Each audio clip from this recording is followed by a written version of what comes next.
Evening, I clerk order this regular meeting of the Verona Township Council on Monday, July 22nd, 2024. Madam Clerk, would you please read the Open Public Meetings Act compliance statement? The notice requirements of the Open Public Meetings Act have been satisfied with respect to this meeting of the Township Council. The meeting time and date were included in the public meeting notice along with the public internet link and telephone call and information. Said notice and meeting agenda was posted in the municipal building and sent to the official newspapers of the Township, Verona City Times, and the Star Ledger, at least 48 hours preceding the start time of this meeting. The agenda and handouts can be viewed online at www.veronanj.org/council meetings. A public comment will be held in the order it is listed on the agenda, and instructions on how to comment will be provided at the appropriate time. Thank you, Madam Clerk. Would you call the roll, please? Councilwoman Holland. Here. Councilwoman McGrath. Here. Councilman Roman. Here. Deputy Mayor McAvoy. Here. Mayor Tamboro. Here. Mayor also present is Deputy Township Manager Kevin O'Sullivan, Township Attorney Brian Aloy, and myself, Municipal Clerk Jennifer Keir. Thank you, Madam Clerk. Would you please stand for the Pledge of Allegiance? Pledge allegiance to the flag of the United States of America, and to the republic for which it stands, one nation, under God, indivisible, with liberty and justice for all.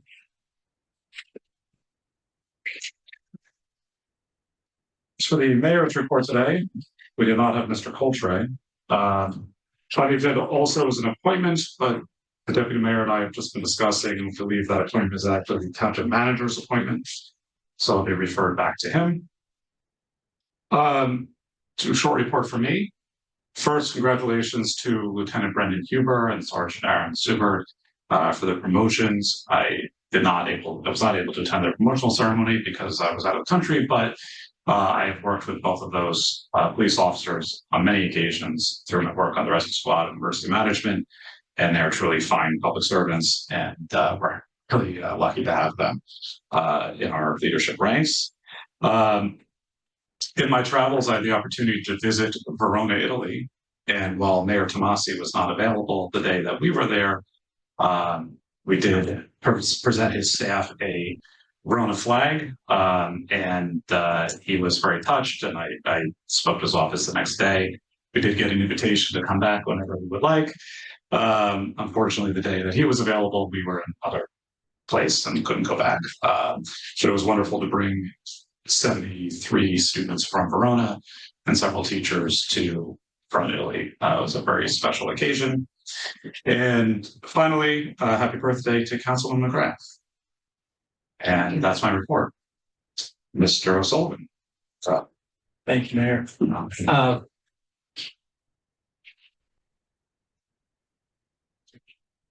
Thank you, Mayor. To start my report, I will first read into the record the recommendation for an appointment to the Historical Preservation Commission. The recommendation is for Alina Stitcha as alternate 2, with term ending on June 30th, 2026. Can I get a correction? She's going to be a regular member because Glenn stepped down at the end of the year and we were short one regular member. Right. Yeah. Moving on with the remainder of my report, the town continues to work with New Gen and Community Services Department on the pool rate study and strategic plan. We've had some meetings over the course of the pool season, and we'll be meeting again on August 20th with recommendations scheduled later this fall. As far as the wastewater infrastructure goes, the smoke testing of the sanitary collection system began July 16th. The contractor has proceeded without issue, and the neighborhoods impacted are being notified accordingly based on the contractor's progress.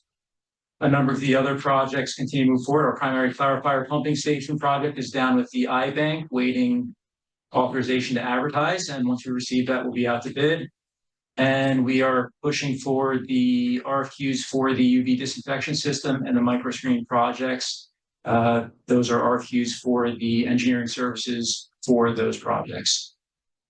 The town also received approval from the DEP on our quality assurance project plan for nitrate sampling on the Peckman, This sampling kicked off this week and is being coordinated with One Water Consulting. And lastly, the old unused greenhouses at the wastewater treatment plant have been cleaned and removed from the treatment process and repurposed for public works storage. All these efforts have been coordinated with the township's licensed operator and the DEP's local enforcement inspector. The updates for the Lynn Drive and Fairview Avenue well are similar to previous meetings. Lynn Drive continues through construction. It is anticipated to return online later this year. The Fairview Avenue well diversion and exemption application has been submitted to Green Acres. We're waiting for their final approval so we can put that project out to bid. And lastly, we continue to work with special counsel on the varying PFAS class action litigations. The township is a class member to a number of them, and we continue to work on submitting necessary documents to maintain our status in those class action litigations. The Claridge Drive pump station continues to work its way forward through the necessary process. We received construction permits on June 6th. The town had a number of comments that needed to be addressed. So those revised comments are being submitted to the iBank later this week by Boswell. And then at that point, we will be waiting on authorization to advertise that project as well. As far as stormwater issues, the township maintains in touch with the Blue Acres office of the DEP. There have been 3 property owners along the Peckman who submitted applications. Blue Acres currently holds those applications on file, and they will advance them as they fit into future program funding and priorities. Additionally, the township is working through the final permits for the Peckman River stabilization. Conditional permits were received, and modified plans and calculations were submitted to the DEP to address the conditions of the permit. It currently sits in the DEP pending their final review. And there is still an erosion and storm sewer issue near the dead end of Brookside Avenue near the Peckman that the township is continuing to investigate. We will be investigating further over the next week or 2 weeks to determine the appropriate actions moving forward. The 3 new parking meter kiosks are advancing. We've received word that the installer has received them. They are programming the kiosks this week, and we hope to have an installation date in the next several days, but the sites are ready for the installation of those new parking meter kiosks. The township continues to move forward on a few energy initiatives as well. The local government energy audit team has completed all their field work. They've moved into the phase of preparing statement of energy performances for all the municipal facilities, and their final reports and recommendations will be scheduled at an upcoming meeting when they are complete.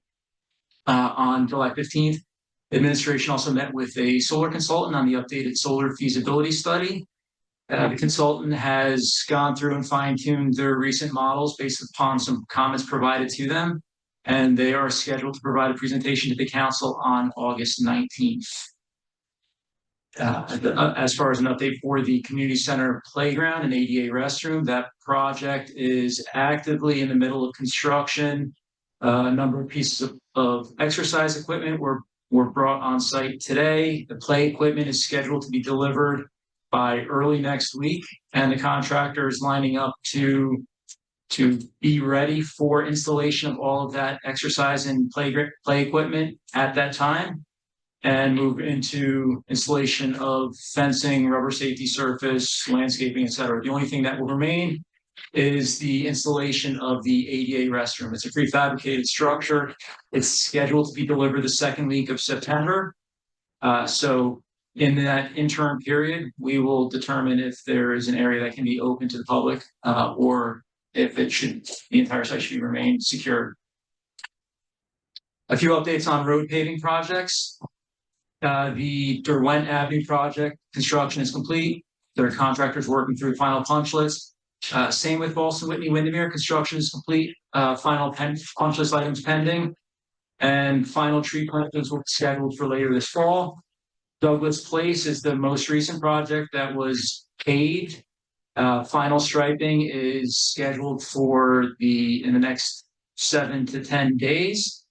And then the final paving project that is on the docket is Linden Avenue. That actual construction will not occur until 2025, but the township continues to work with the Complete Streets Technical Assistance Team. We have a scheduled meeting on August 14th. They will be recommending temporary demonstration projects to temporarily install on Linden Avenue to help control some of the speeding issues that have been identified on Linden Avenue. Those will be targeted for fall once school's in session, and then those the results and the effective pieces of those demonstration projects will be incorporated into a final design. We will work with our public information officer to push out some public education pieces on that as we continue to work through that progress. Everett Field is continuing to move forward. We have a presentation scheduled for August 8th, in which we will present the final scope of the project, the final cost estimate for the project, and the local obligation for the financial component of that project. Again, that's scheduled for August 8th. There was a concept plan on pickleball courts, which was presented to the council. That pickleball concept plan was first presented to a number of members of the pickleball community, most recently on June 11th. Those plans were accepted with enthusiasm by that group. They were then presented to the Recreation Advisory Committee for review on July 16th. And the final concept plans have been appended to my report for the council. If there's any review or comment, in summary, the recommendation or the concept plan lays out it utilizes the existing footprint of the tennis pickleball courts at the pool, and it sets aside one half of that facility for 4 pickleball courts. The other half of the facility will be set aside for a tennis court that can also double as 2 pickleball courts on that opposite side. The courts are all oriented in the same direction to eliminate sun glare concerns. There will be new walkways and access for ADA compliance to and from the site. There is an open circulation throughout the site where there's a very limited number of gates. The majority of the circulation through the site is through open gaps in the gates in corners of the courts to allow for complete and open access. There's also some landscaping proposed on the entrance driveway side of the site to help buffer and shield from some of the vehicular traffic and some of the neighboring residents on that side of the court. And then there are some proposed drainage and under drain recommendations as part of this concept plan to help address some of the stormwater concerns that present themselves on these types of projects along the edges of steeper slopes. Again, that project was presented through the pickleball community, through the Recreation Advisory Committee, and the concept plan as it has been circulated is ready to be pushed into final bid documents and ready for public bidding, which would allow for us to put this project in bidding later this summer and start construction in late fall, with final construction completion likely occurring very early spring. The final component of the construction is a very specific surface course that needs to be paved in certain weather temperatures, so it would be completed in spring 2025. Quickly moving through the last few items on my report is the sustainable initiatives. We continue to work with the 5-member green team from ESG's Institute of Sustainability Studies. They will be presenting recommendations for Centennial Field at the August 5th Town Council meeting. We have discussed at previous meetings. I'll just summarize again. The Lakeside Avenue parking lot has been discussed and presented. There is a bond ordinance scheduled for second reading and adoption later tonight. There is also a public information piece that is being coordinated with our public information officer to help summarize what the intended goals of that site are. One quick update that just came in later this afternoon is that the township has been awarded a grant from the BPU's Clean Fleet Grant Program. It helps offset EV initiatives throughout the township. The township received a grant funding in the amount of $150,000 to help offset some of these EV initiatives, including some of the initiatives that have been outlined at the Lakeside Avenue parking lot for charging stations and fast chargers.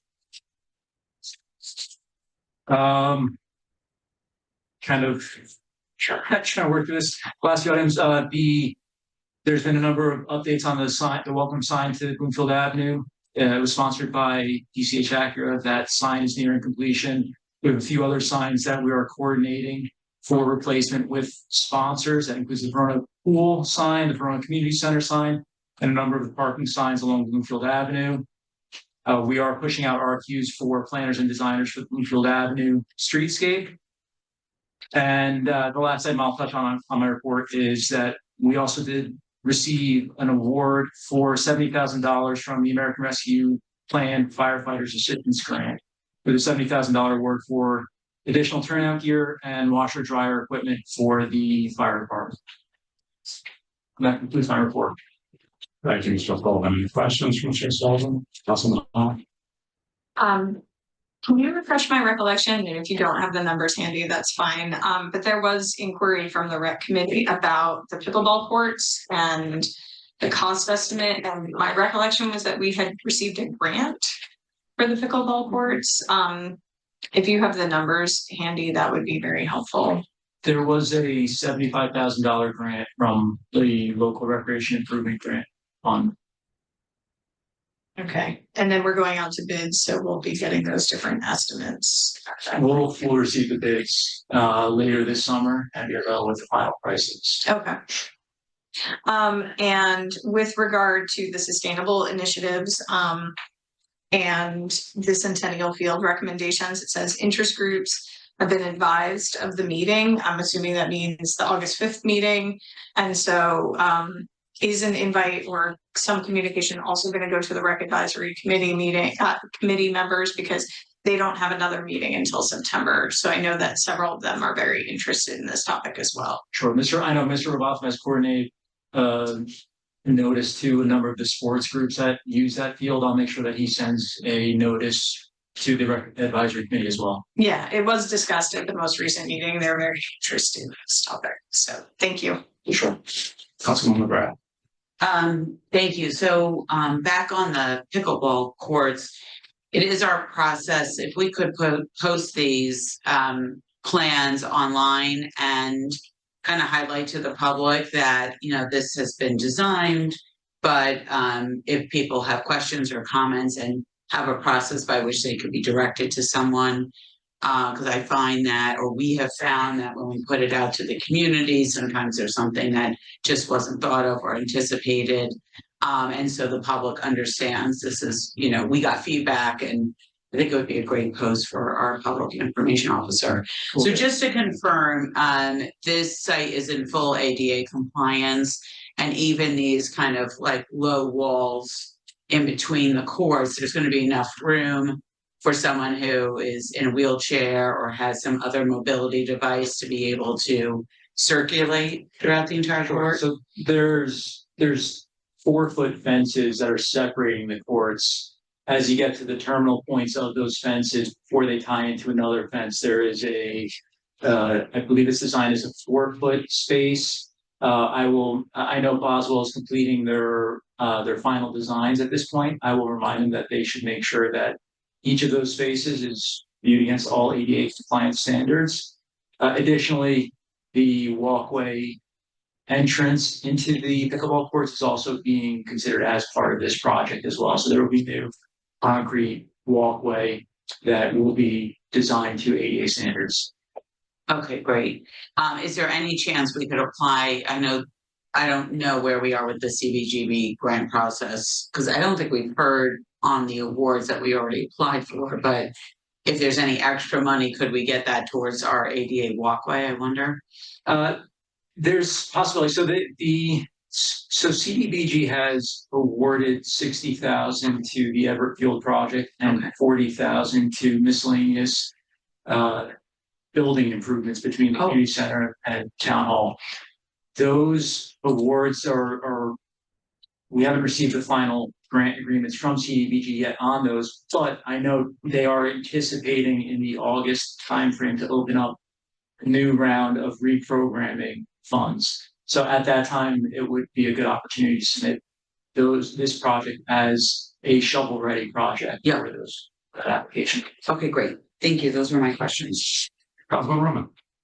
Just a brief comment on the road construction. Just wanted to recognize and say thank you for the timely completion of all this road construction. This was something that I had inquired about, with the desire not to have any of these projects hang over the winter. And we're very early in the season and this is all wrapped up. So I really appreciate all the efforts between township engineering, management, DPW, et cetera, in getting all these done. Thank you. Thank you. Quick question. Deputy Mayor. You mentioned a meeting for Everett Field on August 8th. Yes. Where is that meeting? I'm sorry. Did I mention August 8th? It would be the August 5th Fifth meeting? meeting, the mayor's So office. it's You'll be gonna out be there. Right. Thank you, Mr. O'Sullivan. At this time, we'll move on to Councilman reports. Deputy Mayor McAvoy. Thank you, Mr. Mayor. We'll be brief. I would also like to congratulate Lieutenant Brendan Huber and Sergeant Aaron Schubert. It's always nice to attend those promotional ceremonies and listen to all the certifications and classes that all these officers take. It's just unbelievable how much time they put outside of being on the job here in Verona. I thank them for all their hard work and their amount of safety they give to the residents. And speaking of safety, I just want to remind everybody, because I got a quick reminder myself driving down Claremont, that there is a new stop sign at the corner of Claremont Avenue and Cumberland. It is on Claremont, so coming down the hill, you have to stop when you hit Cumberland. But it caught me by surprise today, so just making everybody aware. There is signage up. The police department did put the flashing sign to alert drivers of a traffic stop. Last week we did have a Chamber of Commerce meet and greet. It went very well. I just want to also let people know that the summer concert series in Verona on Wednesday nights is moving forward. Hopefully we skipped last week, but it's rescheduled to the end of August. Check out the town website, and the Chamber of Commerce is sponsoring the August 7th concert. It's the John McDermott Band, and actually one of the members of the chamber is the bass guitarist in the band. So we look forward to August 7th. The chamber will have a meeting shortly after that. I'll get the date for that at our next meeting. And that's all I have for this evening. Thank you, Deputy Mayor. Councilman Roman. Thank you. My items are largely repetitive here, but I'll jump through them anyway. I would also like to congratulate Lieutenant Huber and Sergeant Schubert on the promotions within the department. It takes a lot of studying and work to achieve these promotions, and along with all the regular work, it's great to hear about the service history of all these officers. Really great turnout, and thank you to all my fellow council members who made it to observe these promotions. So congratulations. I would also like to recognize on the Chamber of Commerce event that was very successful. We had a couple of new businesses in town that came to the chamber as well. So this is a really great opportunity for local business owners to meet each other and to get to know the town a little better. And also happy birthday to Councilwoman McGrath. Okay, that's my report for this evening. Thank you, Councilman McGrath. Thank you. I too attended and was honored to attend the police promotion ceremony. I want to congratulate Lieutenant Huber and Sergeant Schubert, and they are incredibly impressive individuals, and I really enjoyed hearing about their accomplishments and meeting their families. I want to thank our municipal clerk, Jennifer Kiernan, for running another successful election. When we started this year, we thought there were only going to be 2 elections, and here we are with 4. There was a primary last week to replace Congressman Payne for Congress. Now that primary is behind us, we're looking towards the general election, which is on September 18th. I do encourage residents to sign up for vote by mail, which is a very easy way to vote. You can get your vote by mail application at essexclerk.com or by coming here to Town Hall, where we have ample applications. The Neighborhood Traffic and Safety Committee met since our last meeting. They discussed creating a draft of the Complete Streets policy, which will hopefully get to the council in the fall for review. And they also discussed the Linden Avenue project. They had some new members, and so they're breaking into subcommittees. And, I just want to end on somewhat of a somber note. Since our last meeting, we had a really another horrendous incident of gun violence in our country when our former president, there was a shooting that injured him and killed an individual. I do encourage our leaders to do more to stem this epidemic of gun violence, and I do encourage residents when they're looking to make decisions on who to elect for state and national office to consider gun violence prevention strategies as part of how they make their decisions before they vote. But with that, thank you for all the birthday wishes. I've always wanted to purchase a parking lot on my birthday, so here we go. I'm looking forward to our meeting tonight, and thank you, and that's my report. We shall hopefully fulfill your wish tonight. Yes. Councilman McGrath. Councilman Holland. Just feel really bad. I think it's on first reading, right? Oh, it's on second. No, it's on second. Okay, great. Then it is working. Okay. Congratulations. Congratulations also to our officers on their promotions. I also want to acknowledge the hard work of our municipal clerk on running these elections and recognize the challenge that they presented to a lot of our organizations around summer camps and schools as well. So thank you to everyone involved. I know that was a lot for a July election.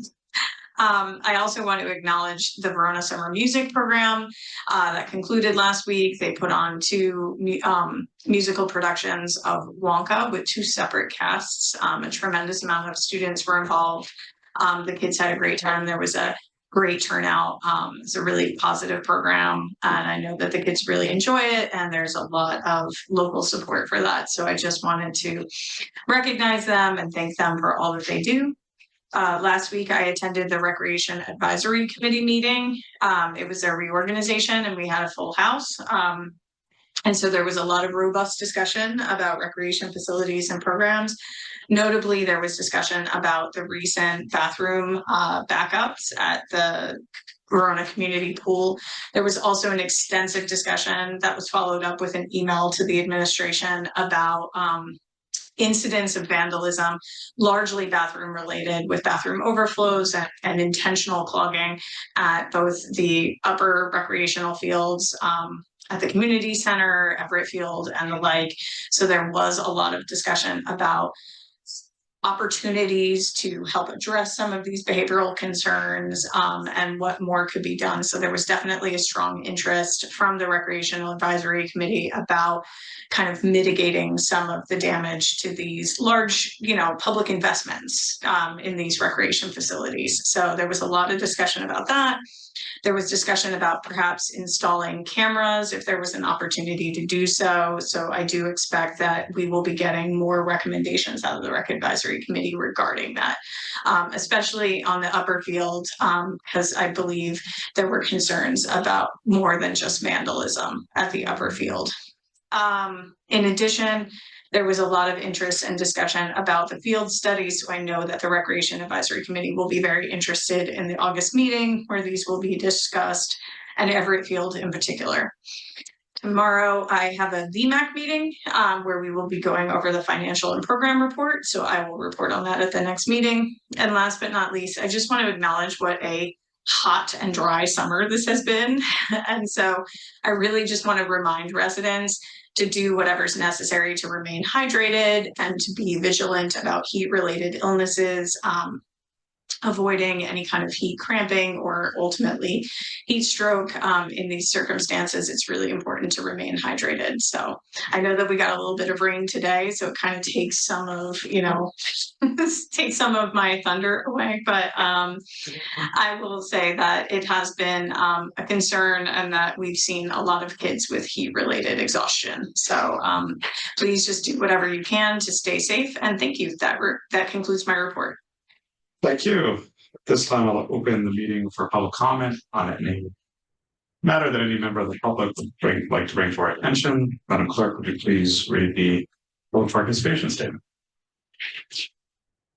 Anyone from the public wishing to speak on any matter, please raise your hand by pressing the raise hand button on your monitor. If you're dialing in by phone, please press *9. If you're attending in person, please raise your hand. Once you're recognized, clearly state only your name and township of residence for the record. You're not required to provide your street address. However, if you do, please note that these meetings will be posted on the township's YouTube channel and addresses will not be redacted for any purpose.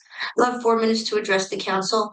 There'll be no cross dialogue, and after everyone wishing to speak has been heard, the council may address your comments and or questions. Thank you, Madam Clerk. First up on Zoom, we have Kelly Lucente.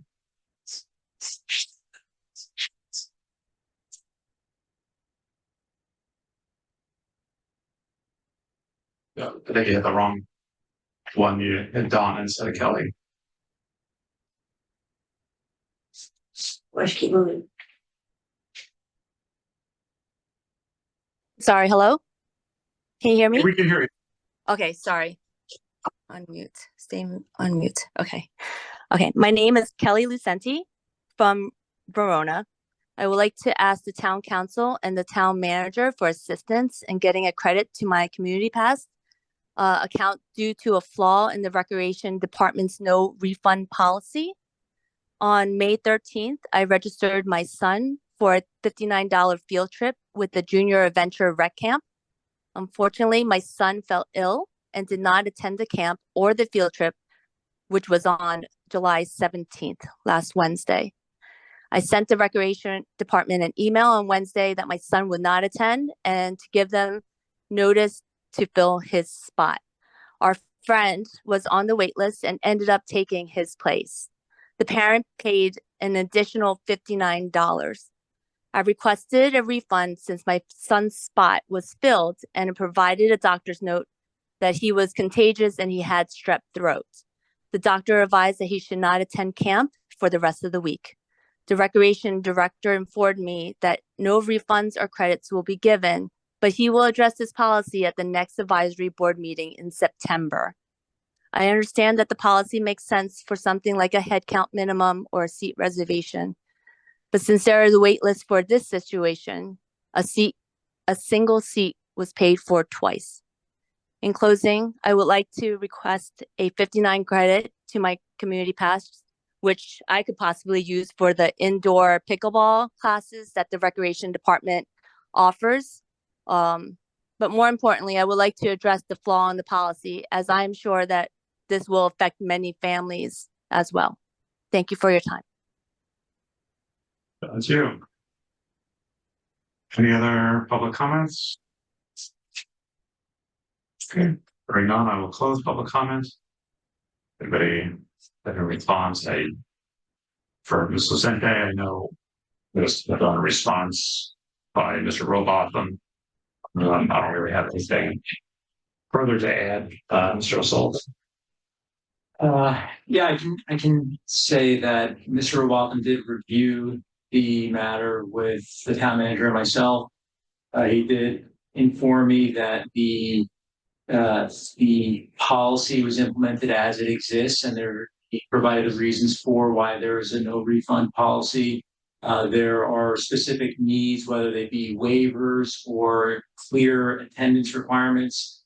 There are a number of reasons why the recreation department needs to keep a very clear handle on who is attending, who is enrolled, and the idea of trying to administer refunds for a variety of reasons becomes cumbersome in trying to maintain and protect the public safety and the health of and safety of the children attending those programs.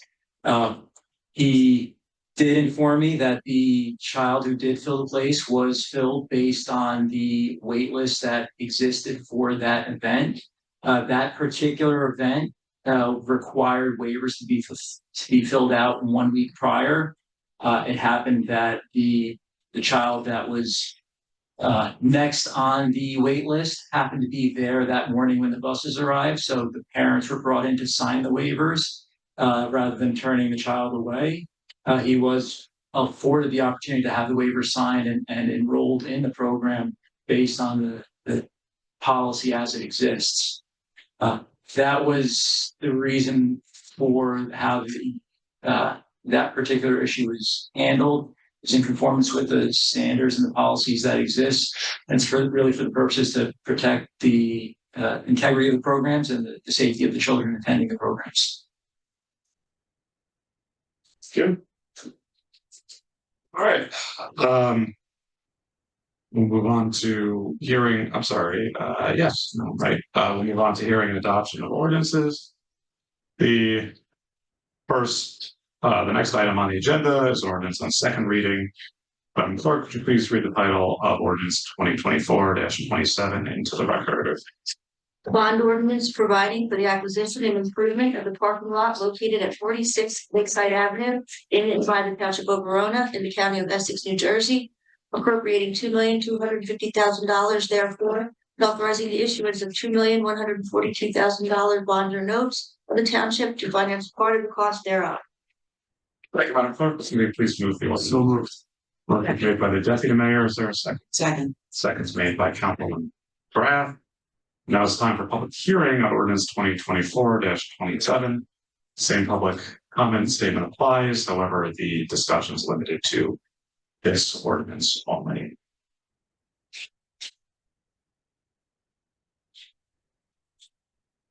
Seeing no public participation, I will close public comment. Is there any council discussion? Should we have a cake with 2.25 million candles on it for her? After the I'm sure we can arrange something. Yeah. I don't know if we're allowed with fire code. We'll have to call the fire official's office. Councilman McGrath. Yeah, I just want to say, I think this is, a very strategic move on this governing body's behalf, and I want to thank the administration for bringing it forward.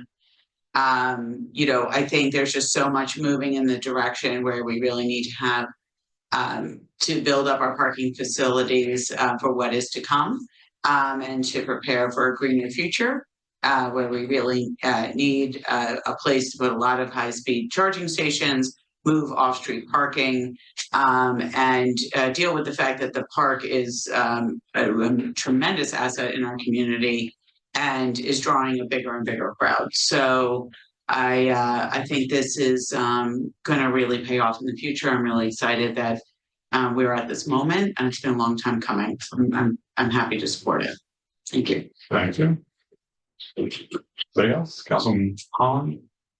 I just want to again state for the record what the deputy manager had already indicated, was that the township actually was just awarded $150,000 to offset EV initiatives, including at this location.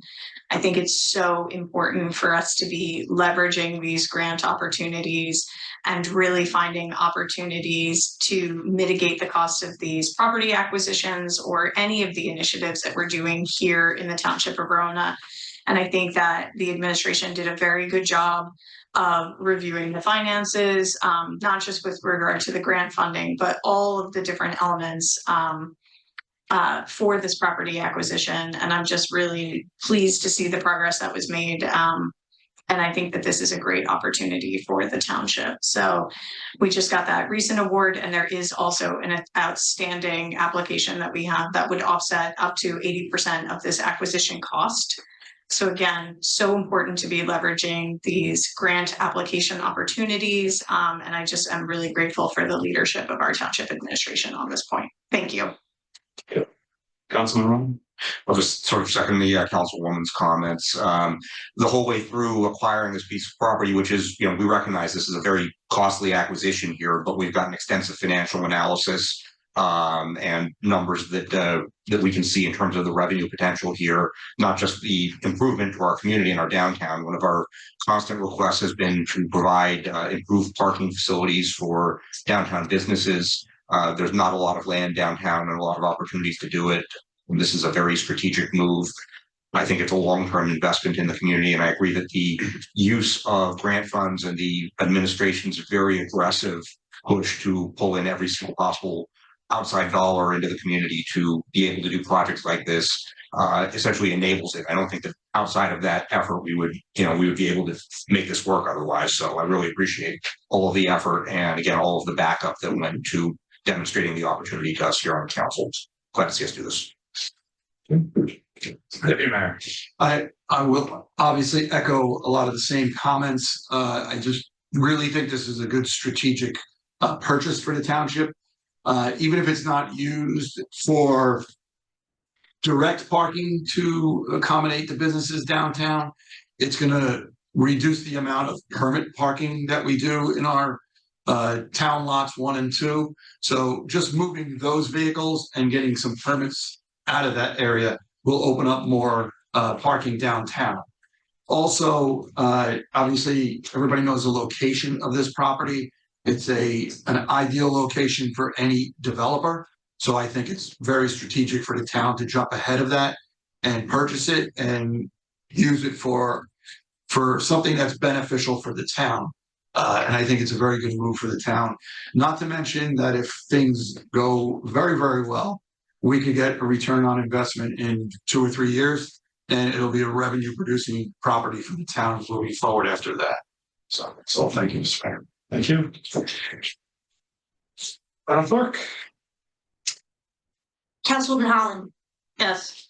Councilwoman McGrath, Yes. Councilman Roman, Yes.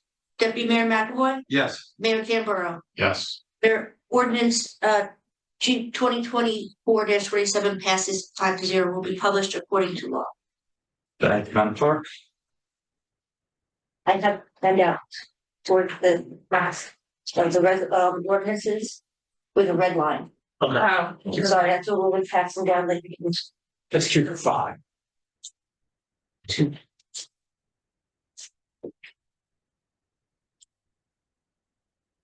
The next one's good, Jack.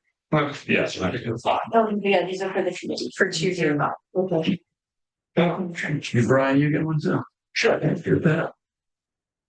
That solves one of the issues I have. Okay, next up is ordinance H1 on first reading. Madam Clerk, would you please read the title of this ordinance into the record?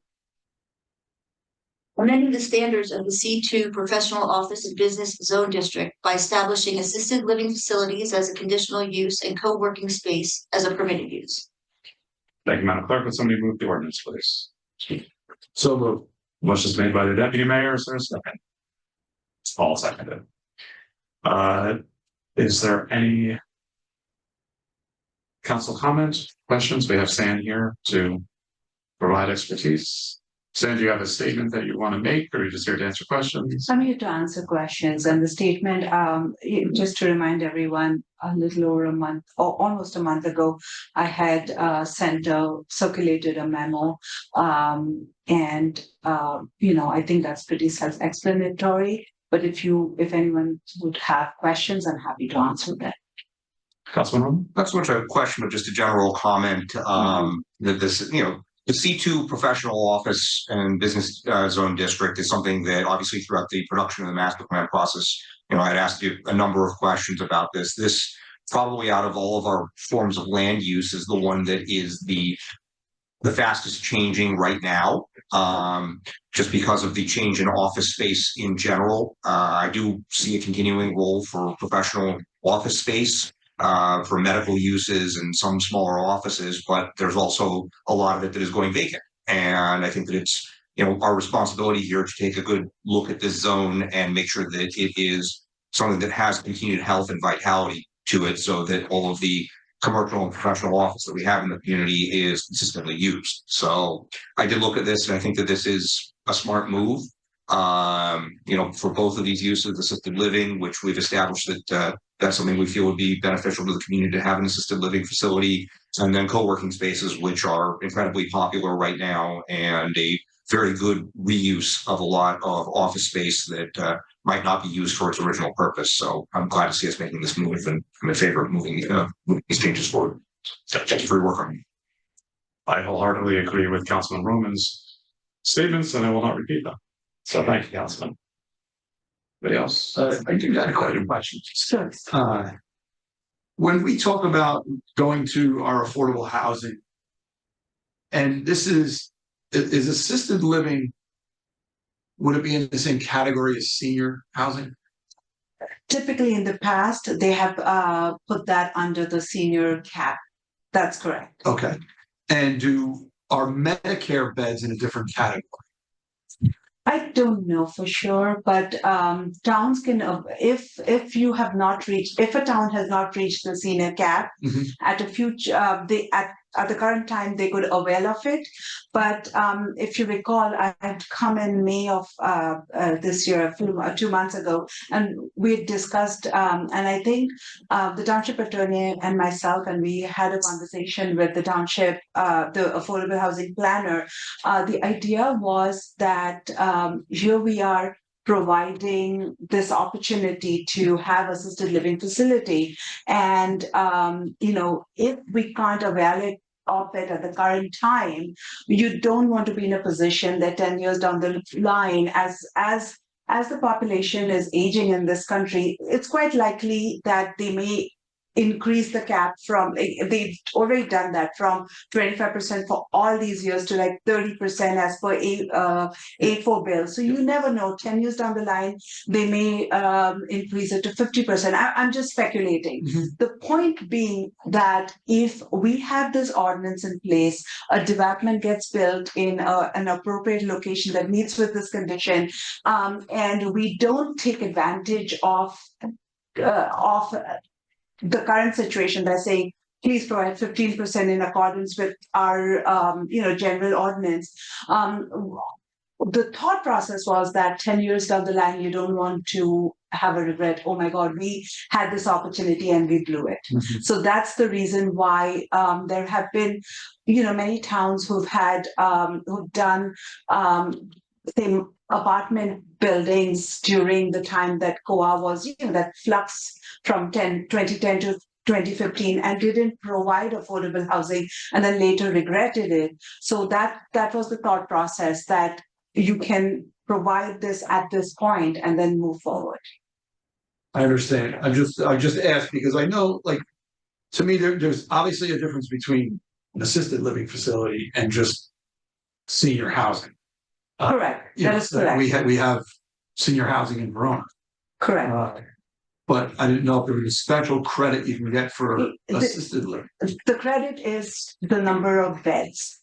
That's the difference. Like senior housing, or any kind of affordable senior housing for people who don't need special assistance, if you will. Yes. That's the unit. That's the credit. But in case of something like that, bedroom or it's the bedroom, I believe. Yeah, not the beds. I believe it's the bedroom. Thank you. Any other questions for Sam? Okay, well, you're off the hook, Sam. Thank you. Let's. Councilwoman Holland, Yes. Councilwoman McGrath, Yes. Councilman Roman, Yes. Deputy Mayor McAvoy, Yes. Mayor Tamboro. Yes.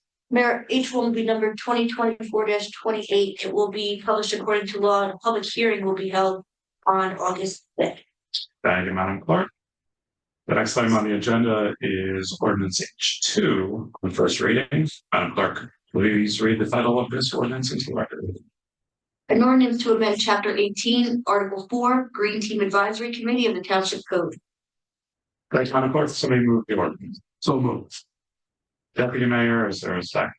I'll second it. Second, thank you, Councilman Roman. Any council discussion? Just a Deputy Mayor. we brought this up the last time. We have in second page, what is it? 18-20C, we have chairman, change to chairperson. And same thing in 18-21A, just two minor correction. Thank you. Very good.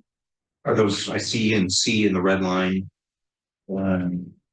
That's been caught. Is there another one that was missed or? I think they're caught in the Yeah, red lines. Yeah. They're caught in the red lines. So what happened with the council, most of the councils, if you looked at your packet, unfortunately, the attachment was the wrong attachment. So it wasn't the updated since our last meeting, or some of the updates. We're not really sure what happened when you were sent the packet. But this was what was changed after your last meeting you had before you. So there are changes that have been made that aren't reflected in your packet. That's why Jen just came going out these papers. Now, the only thing there, if I may, Please. the only other thing that I'd like the council to discuss is the clerk had received questions, I believe, from the rec committee with regard to the fact that from a technical point, when you're an advisory committee, you can't spend money or take any action, and all you do is advise. You're technically not under the law responsible to follow the Open Public Meetings Act. Previously, it's my understanding that the council has indicated they want our committees to follow the Open Public Meetings Act. So we get more public participation, there's more engagement, it's more open and inclusive process. And that's actually reflected in at least 2 of the 4 ordinances before you already, because it talks about how even when there's a special meeting, that you'll follow this. But I just wanted to let you know that that question has arisen to once again have you confirm or change your mind on whether or not you want the Open Public Meetings Act to be followed. And then, assuming you do, I will put another sentence in each one of these ordinances. This first reading, we can do that. That states that although it's advisory committee, the Open Public Meetings Act shall be followed in order to keep the public informed and encourage people to participate. So that's 100% clear. Does anybody object to that addition to all of these? I'll just make one comment that the only, I don't know whether it's necessarily part of HOPA or not, just to make sure that we don't spend money on publications for, that's the only thing I'd rather avoid is, any sort of printing fees or publication fees for meeting notices if it's not statutorily required. Just if I may, I have all the committees supplied with their meeting dates. I do 1 annual meeting notice. So going forward, there's no publications. Okay, and if they do a special meeting, do we do a supplemental notice? They do, but they'll have to notify me early enough. I have to get it in the, Or else? But we manage the cost on that. yes. Councilman Holland? And just for the record, I don't believe that inquiry came from the rec advisory committee.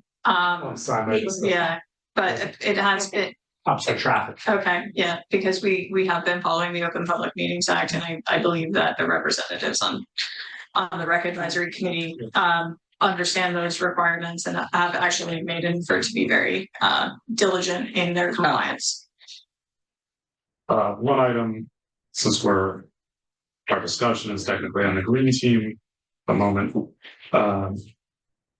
We did not put a numerical quorum. There is not one reflected on the changes here.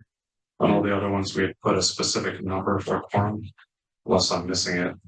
I don't. No, that's correct. During our conversation, we did not discuss a numerical quorum on this particular one, but we can certainly add that next. Yeah, I think it would be a good idea to be consistent, at least. Okay. So we'll put it as 6 members.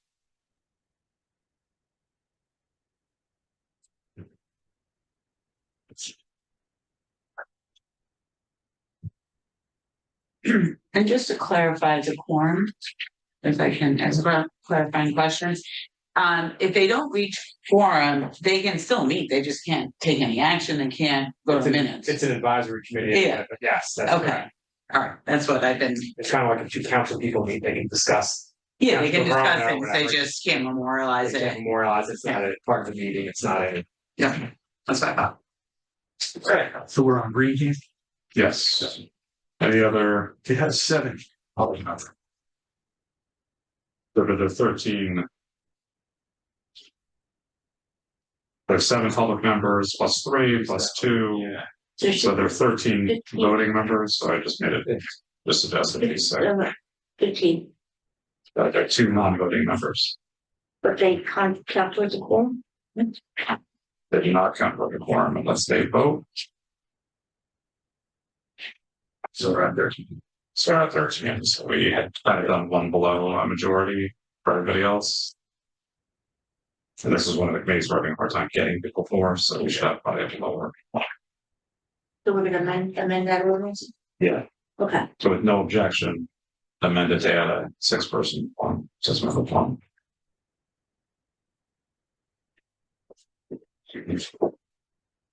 All right. Clerk, call the roll, please.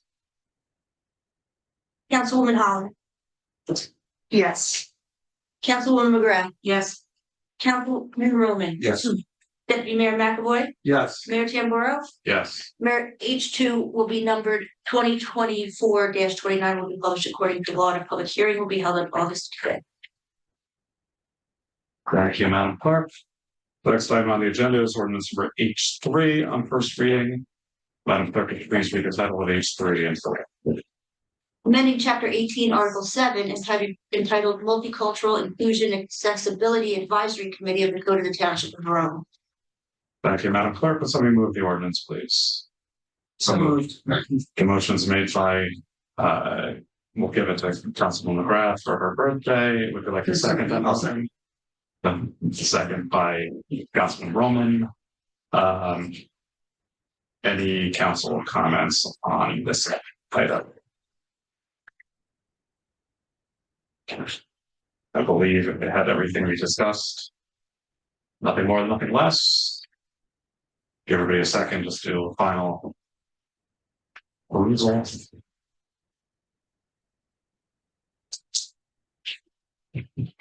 Madam Clerk, would you call the roll, please? Councilwoman Holland, Yes. Councilwoman McGrath, Yes.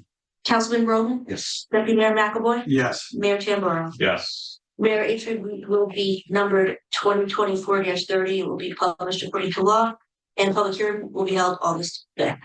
Thank you, Madam Clerk. The next item on the agenda is ordinance H4 on first reading. Madam Clerk, please read the title of this ordinance for the record.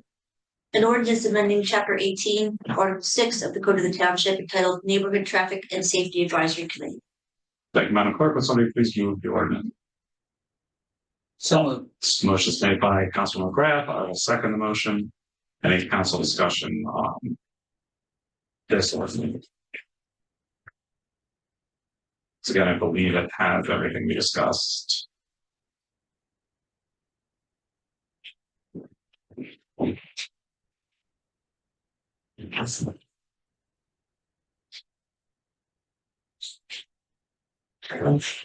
Hearing no discussion, Madam Clerk, please call the roll. Councilwoman Holland, Yes. Councilwoman McGrath, Yes. Councilman Roman, Yes. Deputy Mayor McAvoy, Yes. Mayor Tamboro. Yes. Mayor H4 passes 5-0. It's going to be numbered 2024-31 and will be published according to law. Public hearing will be held August 5th. Thank you, Madam Clerk. The next item on the agenda is ordinance number H5 on first reading. Madam Clerk, please read the title of H5 into the record. An ordinance amending Chapter 18, Article 5, entitled Parks and Recreation Advisory Committee of the Code of the Township of Verona. Thank you, Madam Clerk.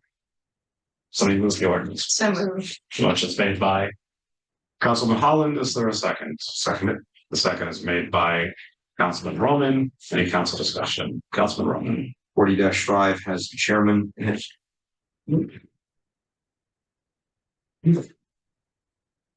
And change that to chair or chairperson. I prefer just straight chair, but I think we got a chairperson and all the other ones. It says chair in 40-4. That's for chair previously. I like chair better. I have one addition as well. They're in. Oh, here somewhere. In 40-2A. It says Director of Community Service. The proper title is Director of Community Services. We can update that as well. If I see that in the red line there. Services. No, down on the bottom. In A. Says Director of Community Service notice. Oh, I see it. Yeah, in the red line. Okay, I see it. Any other discussion? Yes, Councilman. Just to avoid the scrivener's error, the section 40-2. I think it's just because of the red line, it should be A, B, and C. It looks like we have 2 A's currently. So just when you finalize into a clean format, make sure that it's corrected. Good observation. Anything else? Madam Clerk? Councilwoman Holland, Yes. Councilwoman McGrath, Yes. Councilman Roman, Yes. Deputy Mayor McAvoy, Yes. Mayor Tamboro. Yes. Mayor H5 passes 5-0, be number 2024-32, will be published according to law and a public hearing will be held on August 5th. Okay. Next up is the consent agenda, which includes the July 1st, 2024 minutes, as well as 9 resolutions, and somebody like to move the consent agenda. So moved. Which is made by the Deputy Mayor. Is there a second? I'll second. Second is made by Councilman Roman. Now is the time for public comments on the consent agenda. Same public comment statement applies with the proviso that we are only accepting comment on the consent agenda at this time.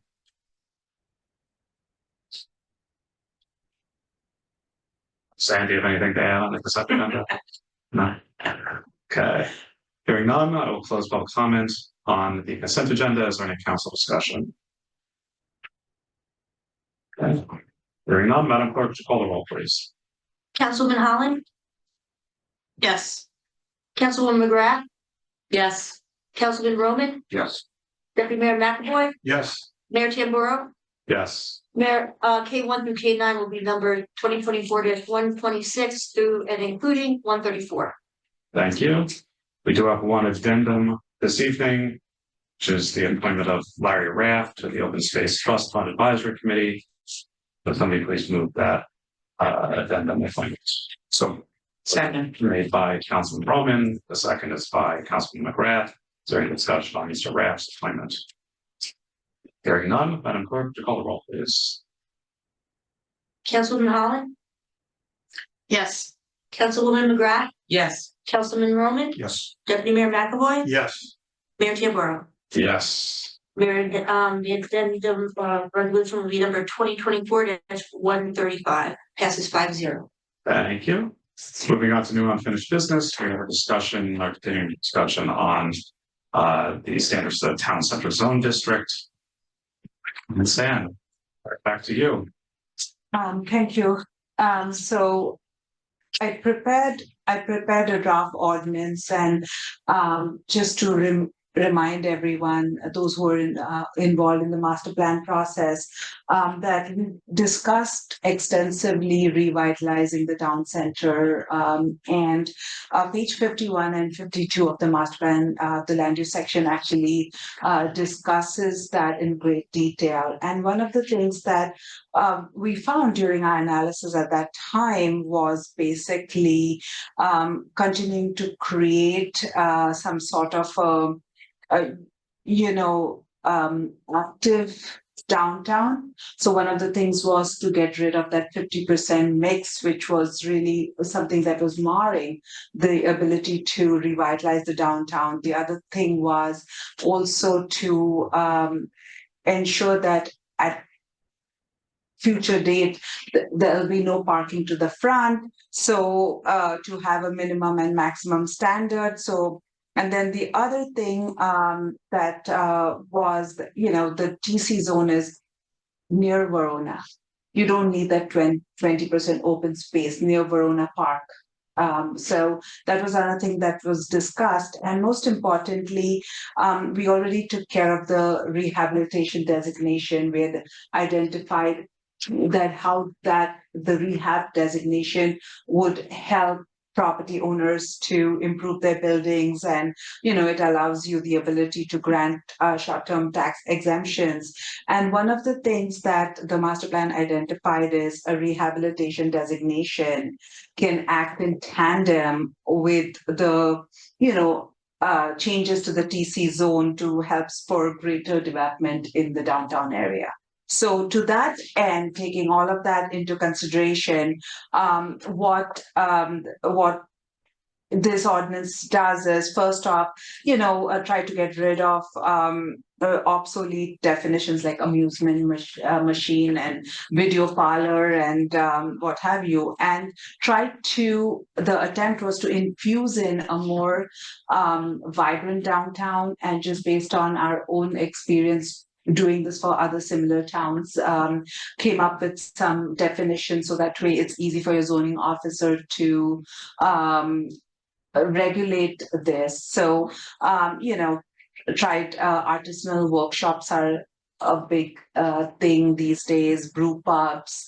The actual ordinance allows movie theaters, but we decided to make it more like a commercial entertainment, craft distillery, microbrewery. And the other thing too was to give a broad definition for like personal services, retail sales, retail services, and then this use a shared kitchen, shared wood shop, a shared textile space. It's very similar to a co-working space, and it's very popular in and around the country. So that was another recommendation where we actually defined what that would entail. Section 2, which is like 150.17.14, we tried to change that to basically add the defined uses onto it. So, personal services, retail sales. So that personal services got added commercial entertainment, co-working spaces, brew pubs, which are great in the downtown area, artisanal workshops, shared kitchen. And then one of the things on page 4, the last sentence, we also added a maximum front yard. So you had a 0-foot front yard, which, somebody could have a 20-foot or 25-foot setback. So what this does, that 10-foot also allows us to probably like put in landscaping or just give that space so somebody could do like outdoor seating if it's a restaurant. So that was the thought process behind this setback.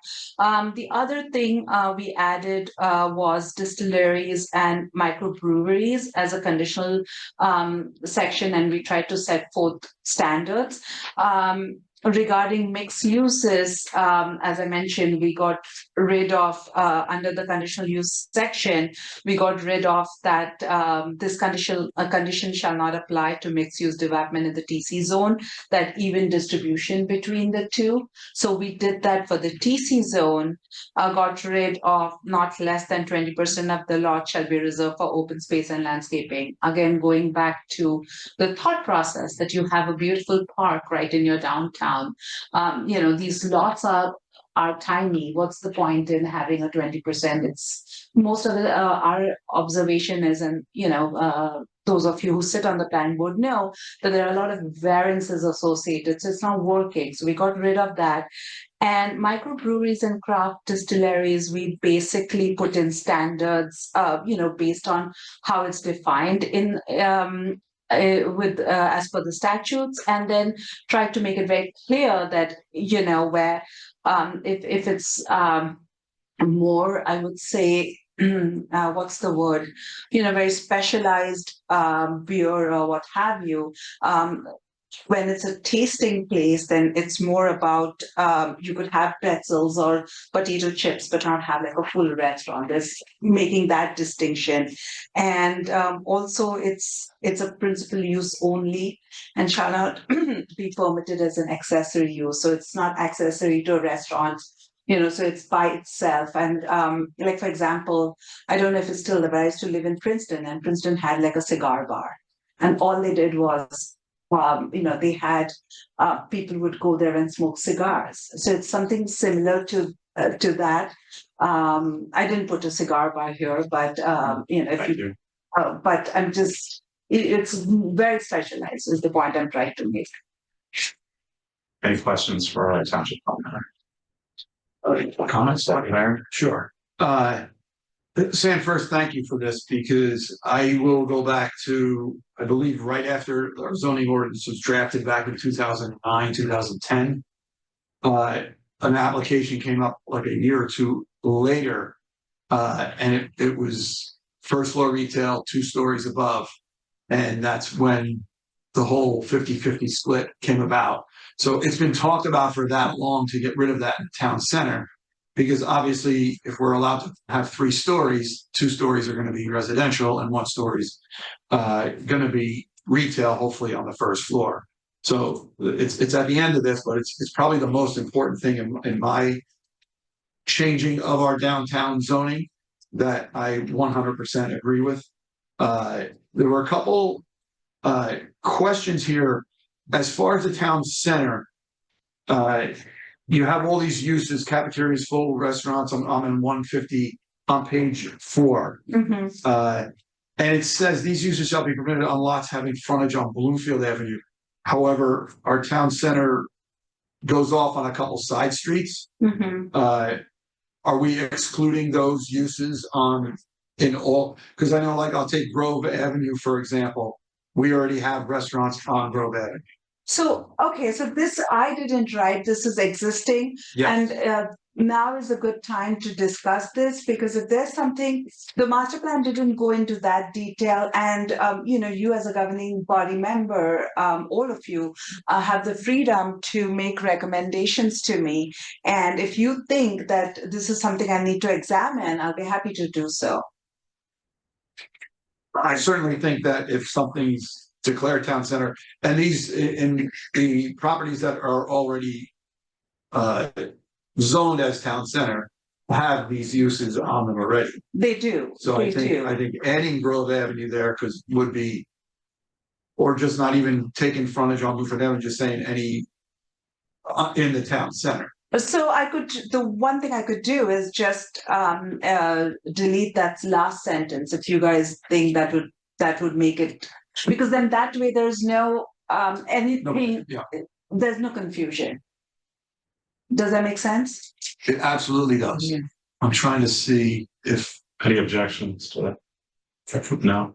well, because here this is a nod of heads. the other one that popped in my mind was we can be specific with properties, but it's also town center. I'm looking at drug fair. It's technically not on Bluefield Avenue, it's on Claremont Avenue.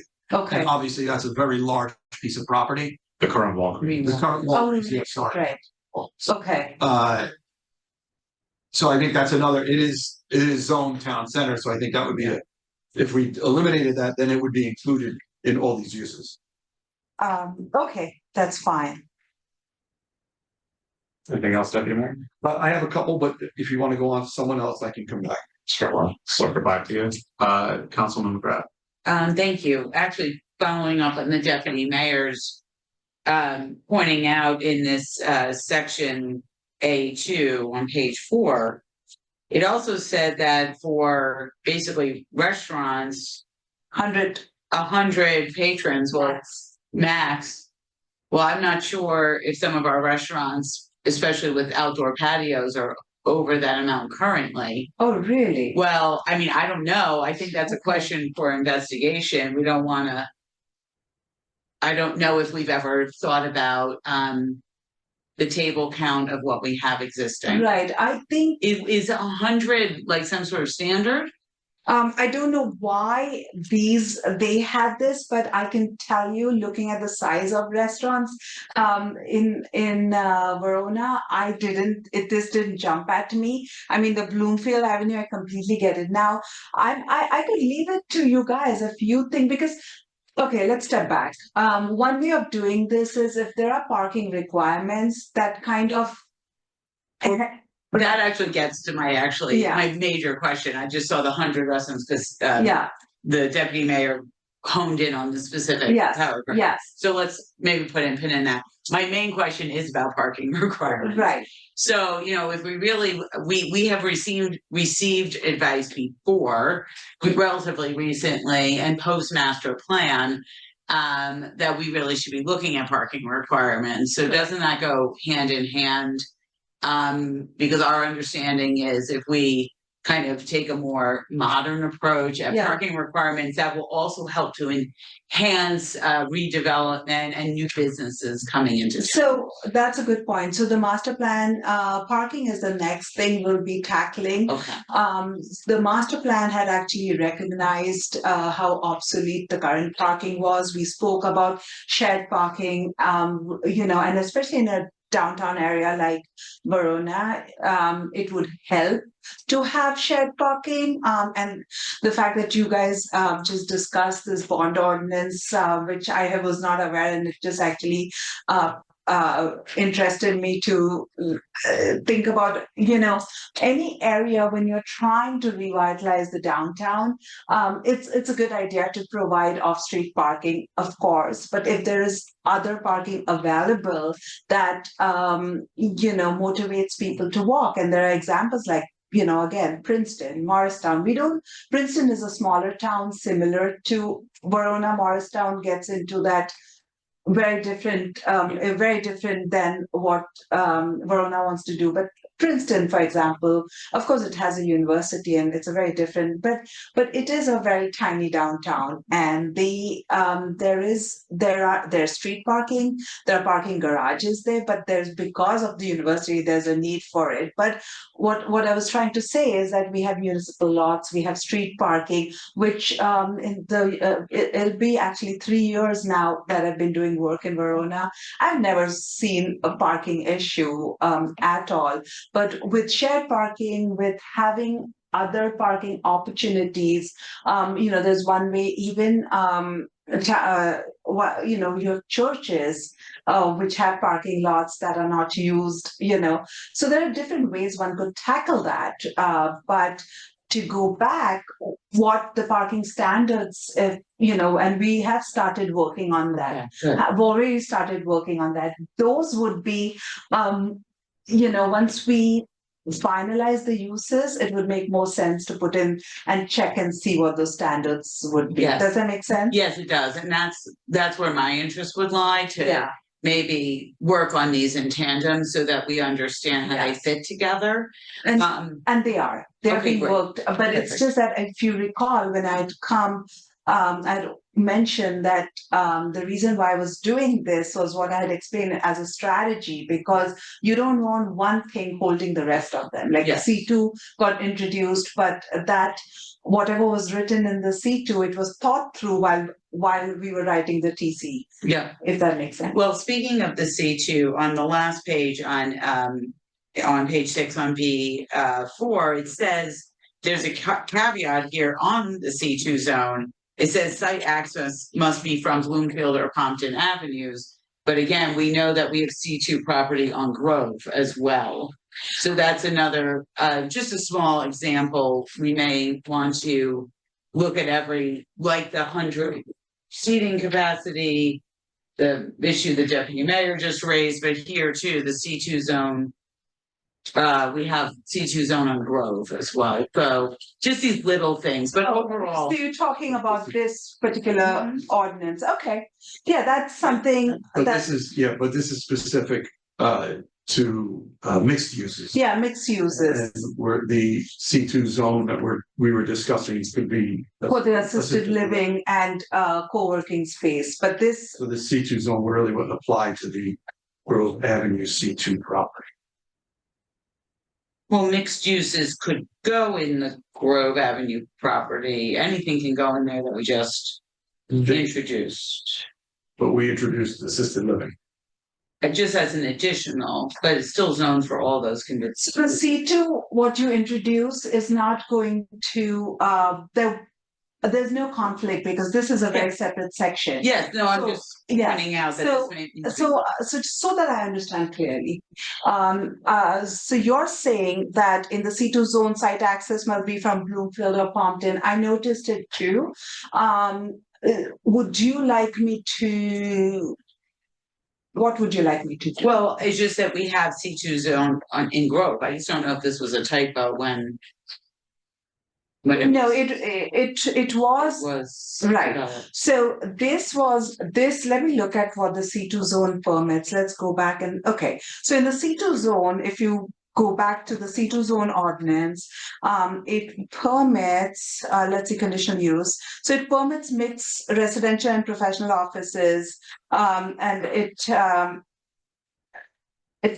permits in the conditional use section. So C2 professional. So page 3, if you look at it, mixed residential and professional office uses, non-medical, blah, blah, blah. And it talks about non-medical, 158.3. It talks about those. And then it says that in the C2's site access must be from Bloomfield or Pompton Avenues. So I have the zoning map. So there is a small C2 portion near the senior center, opposite side of senior center. So it's sort of precluding, it's including that, I'm sorry, and it's including the C2 zone on Pompton with that sentence. Because we have C2 zone in the township. There's one on Grove, as you know. There's one on Bloomfield. It's a small section, Forest Avenue, between Fairview and almost towards Essex Fells.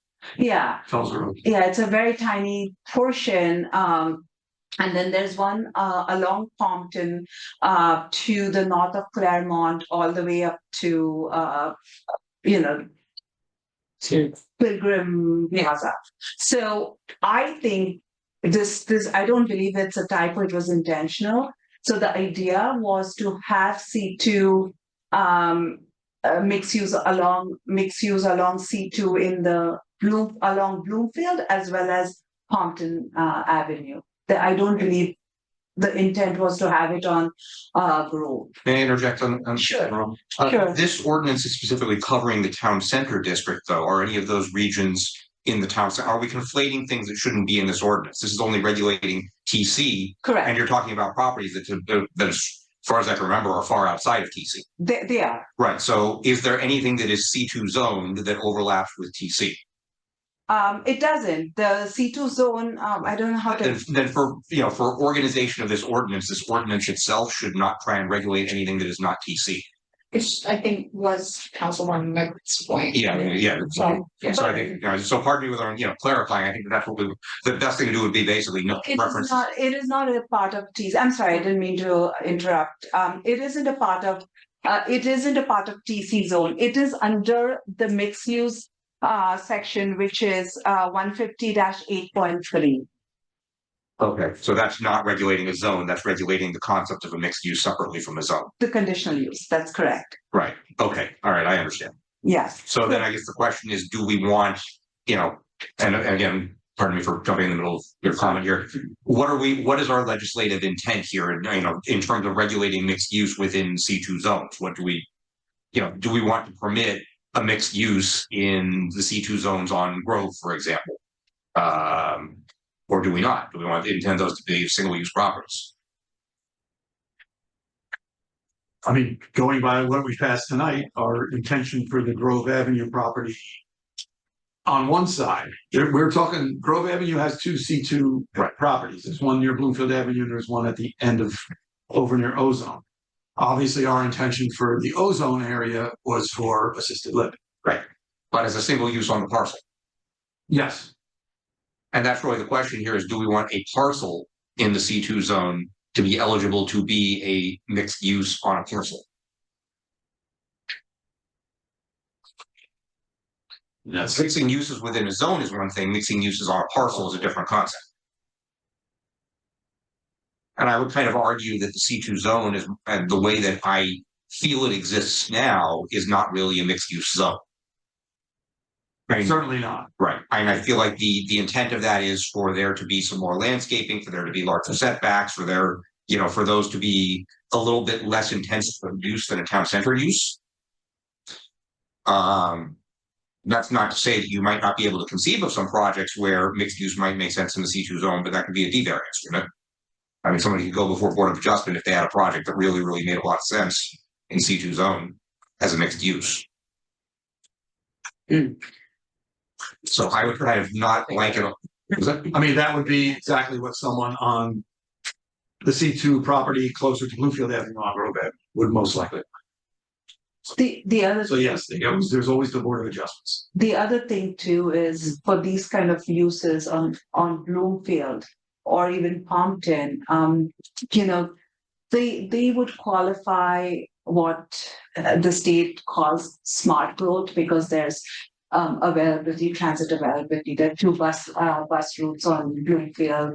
There's one on Pompton. So again, if you want me to examine this further, I can, but I think that whoever wrote the ordinance at that time, the intent was to that along the Bloomfield and Pompton Avenue corridor for exactly the same reasons that I'm talking about. And then the other thing too on Grove, there is that commercial condo. I don't know if it's a condominium association, but the property next to at the corner of Ozone and Grove, it's already developed as a commercial condo. Like it's not vacant, or it seems like every time I go there, it's it's busy, it's viable. So that's again, you have to tell me if you're the governing body members. You're the ones who legislate. So let me know if you want me to examine this further. But I personally, as a planner, when I reviewed it, it didn't jump at me. I must say that what a deputy mayor mentioned, that did jump at me. But then, I'm glad we discussed that about these uses, to just like restrict that to Bloomfield. So, I leave it to you. Yes, second. So a general opinion I would have on the uses is in C2 zones, what I don't really see is residential other than the assisted living. I think that's kind of the question is, do you want a mixed use in the C2 zone, let's say on Pompton, that is residential over retail? I mean, do we want any residential in any C2 zone?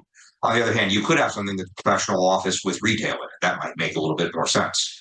But I feel like we need to do a little bit more analysis as to, again, the C2 zone. I keep bringing this one up because this is an incredibly tricky land use right now that requires a lot of thought and a lot of looking into what might happen, because I think it's the most likely spaces that people are going to want to redevelop based on how we define them and what we permit within the zoning ordinance. So we need to tread very, very carefully, because we will probably end up with something that we don't have at all right now. And we want to make sure that if we permit something as an as-of-right use, we really want it to go there.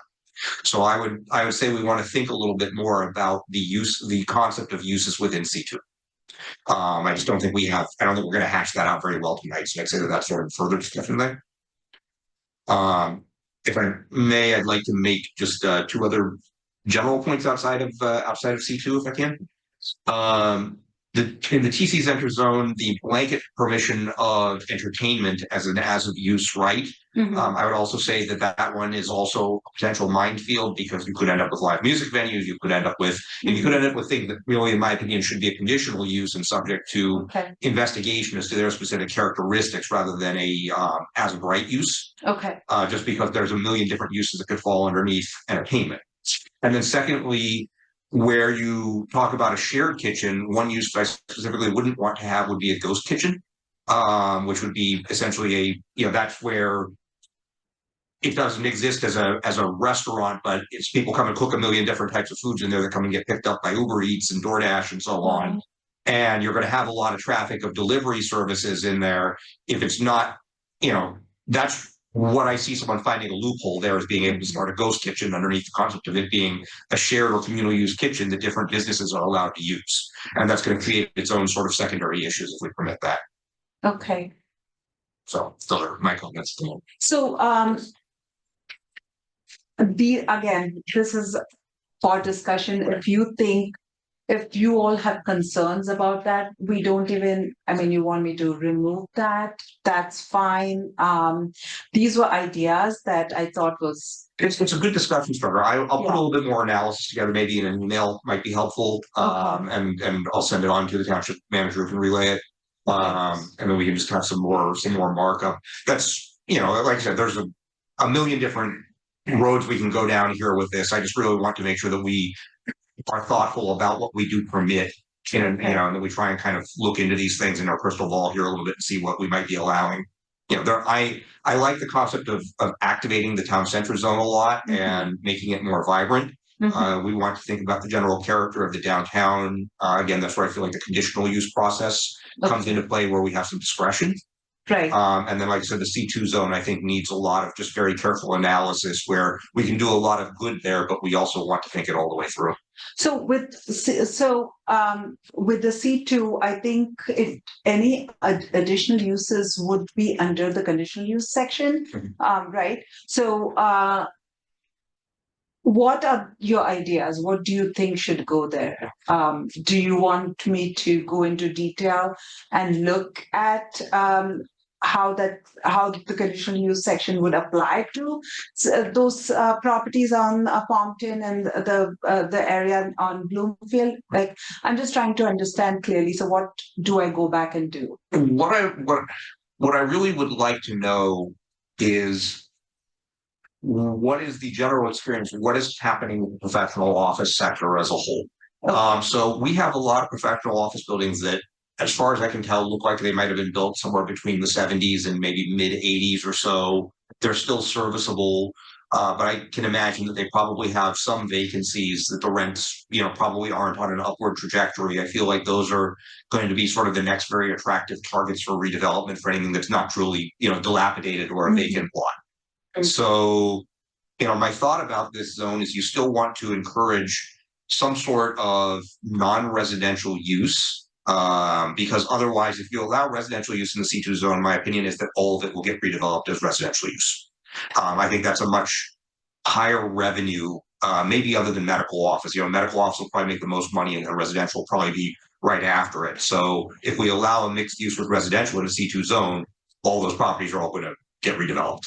I did not think of, my professional opinion was to keep, we have very few non-residential zones in the township. Sure. And I didn't think of residential uses on those, tiny portions really in the township. There were different thoughts that I had, one of which was basically, how about even having, urgent care is very popular. We have So, I'm sorry. We have one. You have one, correct. I'm sorry, you have two. Two, You have two. So what then really we have is, like I said, the co-working space. Doctors' offices will never go out of business. Right. We've even found during COVID that those uses were there. Retail these days isn't really as flourishing as it was, but restaurant uses will never go out of style. And that's why it was the thought process when I wrote this was that what are the any other creative things that one could have to revitalize your downtown? And I did not have, how should I say this? I did not even consider thinking about residential or mixed use residential in the C2 because you have enough of residential. So I guess the question would be, do we want mixed use office and retail in C2? And that's where I specifically point people to think about the Pompton Avenue corridor. Do you envision having, restaurants on the ground floor, professional office there, or is that a little too close to the single family residential that, comes in those neighborhoods? Because that's what I kind of think about when I think about the concept of a professional office use. Those are medical offices, attorneys' offices, accounting offices, et cetera. Right. And if you permit someone to put a restaurant on the ground floor of one of those buildings, that might be a very attractive use. The question is, do we want it? I don't have necessarily the answer to that, but I would ask people to think about that. The Pompton Avenue corridor, basically between, Bloomfield and Linden. And what do we actually think that should look like? So the other thing too is, I'd mentioned the last time, I think Councilwoman McGrath had asked me, did you do a lot analysis for the C2 zones? And we did do lot analysis for C2 zones. I was supposed to bring them and I didn't, so I apologize. But one of the things we noticed is that along Pompton as well as along Bloomfield, you do not have very large properties. So if one were to even assemble properties under conventional zoning, it's not that it cannot be done, it's just a little bit more difficult to do, as you all know. And in that, I call it the triangular portion, but it faces Pompton Avenue, and it's bound by Claremont to the south, and Martin is the closest cross street. So it's like, and then Pompton, Martin, it becomes like forms a triangle. And all the properties that face Martin are single family residential. All the properties that are along Pompton are the C2 zone.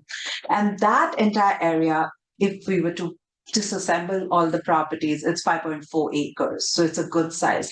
The rest of the properties are not large enough to support like a restaurant use, because think about it, it's the use, then it has the traffic, then you require buffers, because especially when it's backs up to single family residential. So, I can go back and review for the conditional use section to see if it is viable or not. But very frankly, I didn't think of retail as something viable because of the size of the lot. So like we're already bound by that, Yeah, again, I don't have the answers. This is just kind of open discussion, sort of food for thought. That again, I think it's an interesting question, right? Because I keep focusing on this zone because to me it's sort of the most interesting of what could happen there. Yes, but yeah, I'd like to just know more. Be happy, right? And I'll be happy to, I don't know, I'll have to talk to our deputy township manager, but if he wants me to come in at August 5th, I can come with more, analysis for that. That's going to be a bit. I'll leave it at I'll that. just add to that. I saying that you are spot on when it comes to from Claremont to even going further than Linden, because all of those there's like 3 or 4 big buildings on the left. There's one on the right, and those are the big properties. The rest of them, when we look at even town center, and I want to get into this, the lot widths, they're very minimal. So you would have to have somebody acquire a lot of these properties together to do any type of development or have any restaurants there. It would be difficult. Maybe, the bigger buildings could maybe get restaurants in the bottoms of them, but right now their uses, I know they're pretty active, pretty full. Summer medical. There's an architect there, and that he occupies the entire building. And a lot of these buildings, I think 2 of them have parking underneath, so they're up in the air and they're only 2 stories high, but they're only a 1-story building. But yeah, you were spot on with all that. I want to get back to the town center and what I just mentioned, like minimum lot width, we have 50 feet. There's a lot of properties within the town center, like just right around here, that I know if they had a change of use just for being 50 feet wide, they would probably need to go for a variance. So I don't think we want to make that any smaller, but we have some of the properties in the center of town are 25, 26, 27 feet wide. So, it's just, I don't think it's something we can change. So I just want to make that point. The one I wanted to touch on was in 158. It's actually page 5. From the top, it's number 9, maximum height for principal building. We've always had this in here. It's 3 stories or 50 feet. And I know there's people who wanted to do developments and wanted to get 4 stories in because you can easily get 4 stories in 50 feet. So I'm just thinking maybe we should lower that to 40 feet. I'm just throwing it out there for comments or anything that could, listen to what my colleagues have to say about it. But when you're talking retail first floor, you're talking maybe 12 to 14 feet high. And then 2 10-foot stories above that, you're well below 40 feet. And I think it just putting it at 50 just brings people into wanting to build higher. And unless that's something we want in the downtown, I personally don't like it. I think some of the buildings that are 3 stories already are big. And I think if the rest of it, the center of town got developed, that would be, it'd be overwhelming at all 4 stories. So I think that's a thought we should think about lowering that to 40. If someone wants to try to go over, they can go to the Board of Adjustments and ask for it. And then right after that, number 10, maximum height of accessory structure is 15 feet. I just kind of in my mind, I was trying to go through town and think about all of our commercial properties. I don't think anybody has an accessory dwelling, a garage, anything like that so I don't even know if we need this in the ordinance because we are allowing up to 80 building coverage of 80%. I mean, they're going to need some parking or some delivery, so that's going to cover the other 20%. So I don't need. I was thinking we might even be able to take that out. Again, thoughts from my colleagues, and they're allowed to cover 100% of the property. That was all I had for that. Commercial development. We already discussed that. That's really all that I had. And I'm just going to lastly touch on parking. I think that's something we have to be careful about because it does deter a lot of people from not improving but expanding their town center property because currently in our zoning ordinance it says if you stay within the footprint and you're just renovating, you want to change from, I don't know, a retail store to a restaurant, there's no parking requirement as long as you don't increase your footprint. So I personally, I've said it a million times, if you want to walk 2 blocks in Verona, you have plenty of parking downtown. Do we need for places like a quick pickup in the morning for coffee, bagel? Yes. If we can get spots close by and turn them over, that would be great.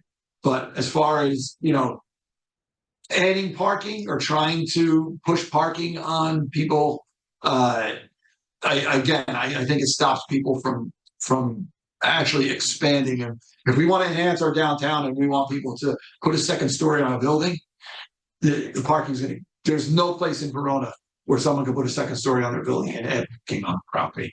So I'm just going to throw that out to add to our discussion of. So one of the things which I'd mentioned was also that, when we discussed during the master plan and while we're doing the analysis now, was also to consider shared parking. Yeah.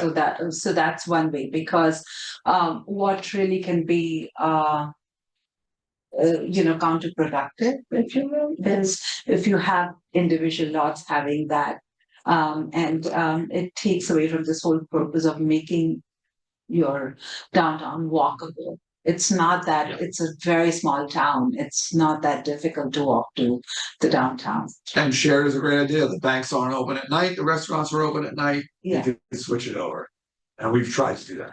And then going back, I'm sorry. And going back to this accessory height, just because there's a height standard, people, the 15 foot is pretty standard for accessory structures. I don't know if when someone develops their property or revitalizes their property, they would rather have adequate parking than put in a shed, for example. So I just feel having that requirement there would not deter any kind of improvement or be something that the township would regret at a later date because it's there. Yes, and I do, of course, this thing about lowering the building height or having it at 40, that's something I can definitely consider if everybody is in agreement. Because that would be to keep up with what the township wants to that small town feel of Verona with like retail on the ground floor and 2 stories above, so that 3 stories, 40 feet was, work. I think that was in another, in the other ordinance 7. 3 stories, 40 feet. That was for the assisted living. Assisted living. Yep. Oh, yes. I think that's where I'm just a little hesitant though, Okay. because if we're currently at something to lower it. I thought everything was getting bigger, and so not that, no, I don't think anyone in town wants to have 4 stories. Right. But just to allow flexibility in case Okay. some of these businesses, and I just don't know the standards, but to have that retail space with a high ceiling and have some higher ceilings in the residential. I'm not saying, I'm for a certain number, I don't have enough details, so maybe that's something we can just get a follow-up on, but I do agree that everyone wants the small town feel. But at the same time, we want to encourage, some redevelopment from happening. So if we lower it, are we accidentally now limiting something since we already were at 3 and 50? So I'm not sure. I think it would be worthwhile just to get some building heights. Yeah. We have Okay. access to all of them. That's fine. I can bring back. Even though I think that the deputy mayor brings up a good point, as does Councilman McGrath, as far as what the sweet spot is in there, but it would be helpful to know, because you don't really want a 3-story 50-foot building either if all the other buildings are 35 feet tall, because then you have just this disproportionate building. So that would be. I mean, I have an idea what it would be, but I won't before I blurt it out. To give you an idea of height, Yeah. I know when they did Annan, the new Annan building is 60 feet. And the old one is, where they added to it, went to 80 feet. Oh, wow. But if you look at the first one, it's 60 feet. It's pretty high. That's basically. They'll give you an idea. We're allowed Right. 10 foot less. And let's say if it were 15 feet on the first floor, right?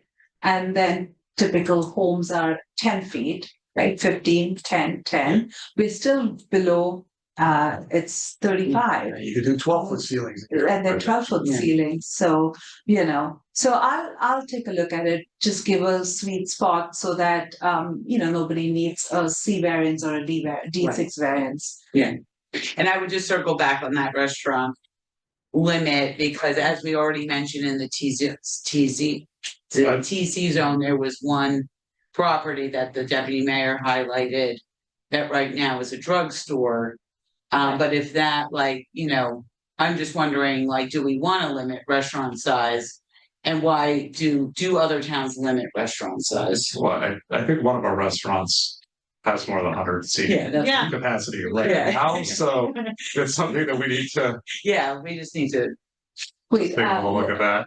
Wait, I'm not clear. Where the restaurants limit there's a limit here on 100 seats for restaurants. We definitely have If you would look restaurants that's into- over 100 seats. Okay. Yeah. Some of those are Proposal is, outdoor, like kind of outdoor and kind of not outdoor. Yeah.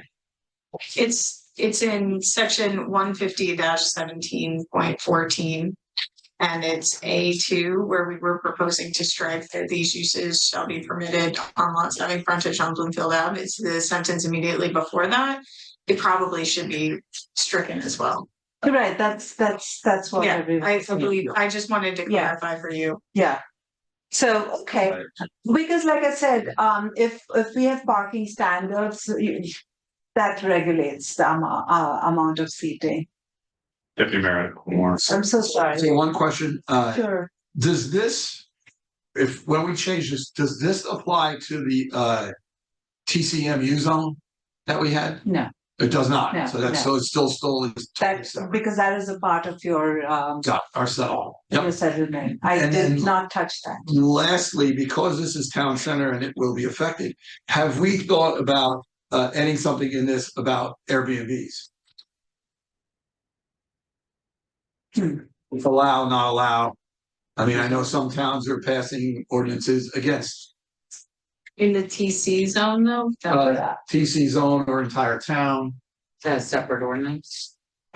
So in the TC zone, frankly, looking at the way the TC zone is currently, I did not even think Airbnb would be an issue unless, it is an issue. Now, the rest of the town, the other residential zones, if you guys think that's something we need to be, not prohibit, Mhm. then that we can research and let. But for the TC zone, I really didn't think that would be something that, Just specific to that, okay. yeah, I mean, I do think it's something we should look at as far as the, I'm sorry. I think it's something we should look at. Okay. I mean, I would defer, I don't know, our attorney, do you agree with me? Yeah, I agree. I think that would be probably a separate ordinance that dealt with the residential Yeah. areas in town. That would be a separate ordinance for resident. I'm gonna repeat myself since my mic wasn't on. A separate resident. Yes, ordinance for yeah. the Residential area. Yeah, Make a reply comment to the deputy mayor's comment. Certainly.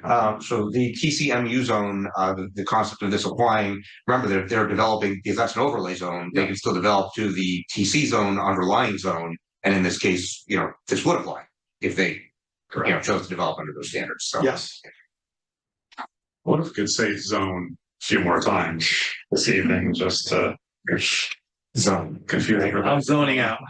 All right, well, on that note, thank you, Sam. I think we have some idea of moving forward. what I would also suggest is, if you have other comments, please direct them to our deputy township manager, who will forward them to me. So thank you very much for your time. Yeah.